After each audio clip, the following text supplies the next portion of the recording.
Освен неколку млади лица кои што побарале итна медицинска помош заради прекумерно конзумирање алкохол, други инциденти од типот на тепачки, сообраќајки и слично немало на новогодишната ноќ, информира за Канал 8 доктор Томе Солевски, дежурен хирург во Општа болница Кочани.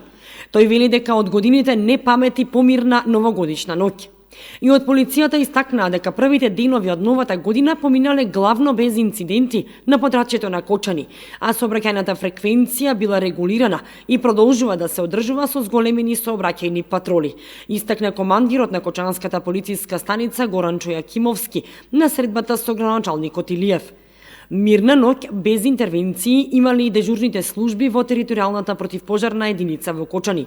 Граначалникот Илиев на средбата со командирот Благојчо Паунов потсети дека оваа година единицата ќе добие ново теренско возило, кое што ќе биде набавено со средства од општинскиот буџет. Исто така, поучени од ланските големи шумски пожари, годинава ќе се разгледува правната рамка за формирање доброволно противпожарно друштво во Кочани, кое што ќе биде подршка на професионалните пожарникари. Паунов рече дека 2019-та поминала со избро интервенции како 2018-та. За изминатата 2019 година можеме да кажеме дека нашата единица интервенираше 338 пати. Интервенциите беа од различен карактер, од кои најголем број беа на отворен простор.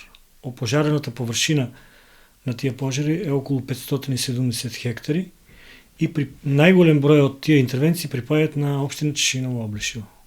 Да се надеваме дека оваа година ќе имаме помалку работа. Паунов меѓу другото апелираше до граѓаните за задолжителна проверка и чистење на оџаците, за да не дојде до пожари од поголеми размери, како и проверка на електричната инсталација во домовите и промена на старата со нова, заради честите настанати пожари од таа причина.